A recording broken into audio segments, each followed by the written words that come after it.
This morning, on our walk, we're looking at things in the book of nature that have been surprises.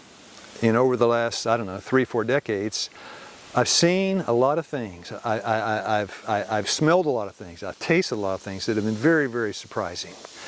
Most of them have been very welcomed, very pleasant surprises. But the first real surprise I had in the country, it was my wife and I. We were campers. We lived in Atlanta, went up to the Cahutta Wilderness. We go camping. But we never were part of the natural experience. We were what I'd call a spectator, spectators in nature, which is good, it's a blessing, but it's not like living in the country.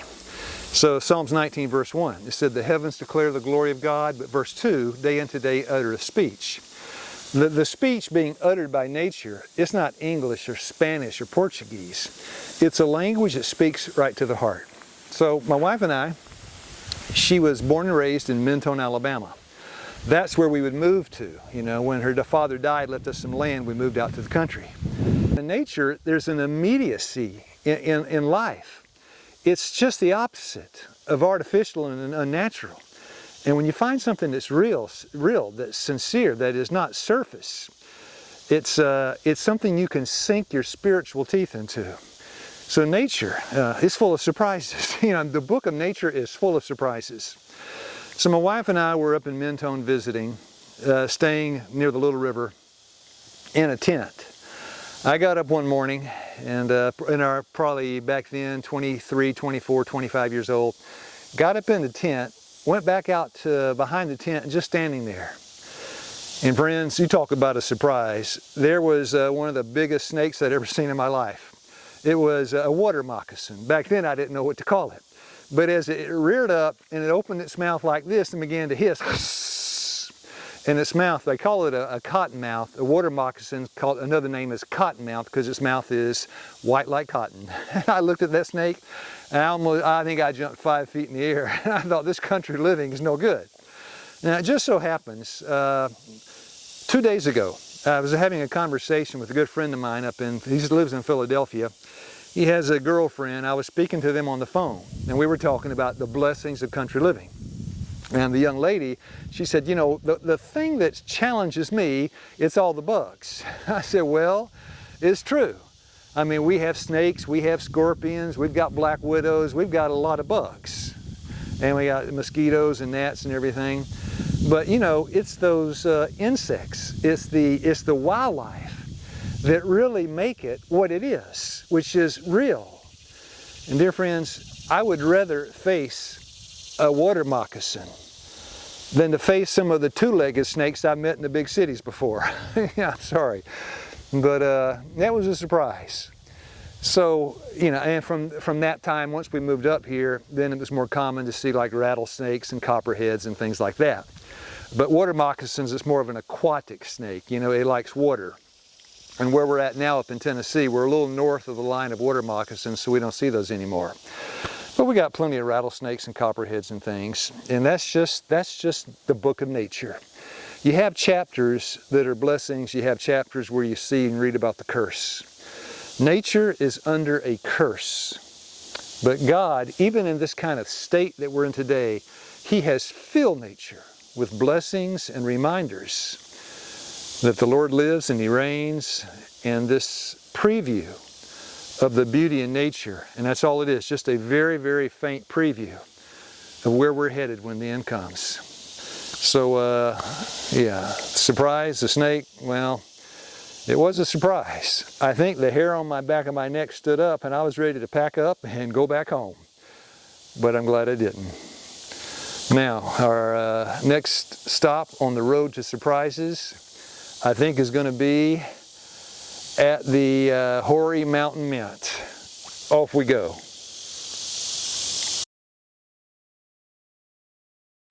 They call this Hoary Mountain Mint. And I think the reason they do that because the word hoary, like hoarfrost, H-O-A-R-Y, means like white. And it has kind of a silver blush on the top. And it's kind of white. And, 40 years ago, 35, 40 years ago, when I'm walking down the road, I see this beside the road. And it just looks like you know, back then I would have said a weed. My dear friends, weeds are not weeds. They bloom, they flower, they have their properties, they have their smells. All these things growing beside the road. There is a small chapter in the book of nature on each one. So I reached over, picked it up. I'd learned that all mint has square stems, and this had a square stem. And I thought, well, by the way, they call this horse mint. Just the slang word for it is horse mint. And I thought, this has a square stem. Now it's true, all mint has square stems, but everything with a square stem is not mint. So I picked it, and I thought, well, wonder if this is mint. Why don't I crush it and see if it smells like mint? What a surprise. Just like eucalyptus oil. And I thought, that's a surprise. Never expected this mint to smell like a eucalyptus tree, but it does. Chemistry was never my strong point in school, but incredible, amazing. So if you're out for a walk and you want a really fantastic smell of eucalyptus trees, look for some mountain mint in the ditch along the road. You'll find it and you'll be surprised like I was.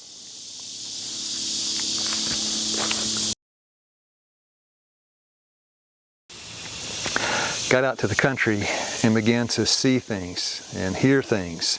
I hear the cicadas right now, and taste things. This is one regarding tasting things, the sense of taste. This is sumac. You see it. This is one kind of sumac. There's another kind called staghorn sumac. The berries are just turning red. And when my wife and I moved out of the city into the country, there was a lot of sumac around. And Darlene had a book on wild plants and different things. So one day we looked at this and thought, well, what can you do with that? Is there something you can do with it? I mean, can you make something out of it? Can you make a dye? Can you make food? Can you make mosquito repellent? You know, there's something in this plant that can be a blessing. And so Darlene looked it up. And I was amazed. I was surprised. What it said is you can clip off the little sprig, and it's super high in vitamin C, and you can just taste it. I will. That is sour. Very high in vitamin C. And so what the book said, and we tried it, it said get some sumac, put it in a big glass of water, jar of water, put the top on, leave it out in the sun. And we did. And at the end of the day, you've got lemonade. So, okay. It sounds like a good experiment. So we did fill the jar full of these the sumac and left it out in the sun. At the end of the day, I opened it up and got my second surprise. Took a big swig, and it tasted like lemonade, okay, but it was the sourest stuff I'd ever had. You know, when you have lemonade, if you want it sweet, there's nothing in the lemons that makes it sweet. You add something to it. So it was lemonade for sure. But it was very, very tart, very sour. And of course, that's when Darlene, I think, made the decision that she wanted some beehives, so my wife started building beehives. That's another story altogether. That's another surprise altogether when bees chase you down and sting you. But this was a surprise. In nature, there is lemonade for the asking, but you got to find some sweetener somewhere. You know, you see all the trees and you think they're alike, but they're not. You know, even where I'm standing right now, looking at, you know, it's largely a green forest. There are probably 50, 75, 100 different kinds of trees. They may look the same from afar, but as you get up, you just say, hey, that's a tulip poplar, or a black walnut, or a white oak, or a red oak, or a sycamore, or a beech tree. There are just dozens of kind of trees around, and each one has a property, a blessing, a characteristic that is for our edification, our wisdom, our understanding, our learning. So the next surprise I got is it's kind of got to get past the hickory tree, and this is it hiding back here. I know it's probably hard to see it. Let me pull off a leaf. They call it the three-toed sassafras, and you can see why. It's got 1, 2, 3 toes. And it just looks like just another tree. But the first time I remember when I'm not sure why I crumpled the leaf up and smelled it, but when I did, what a surprise. Because It smells like a cross between oranges, lemons, and grapefruits. It has a citrus smell. And I don't know why, but for some reason, God put in this sassafras tree a smell that just brings you right back to thoughts of family and friends. Just a holiday season, because I associate, like nuts and oranges and things with Christmas. It's a good reminder that there's a lot of things in nature God wants to teach us. So He reminds us through these simple things about the things that are really important: friends, family, relationships. And I got all that out of a little three-toed sassafras leaf. Many, many surprises in the book of nature.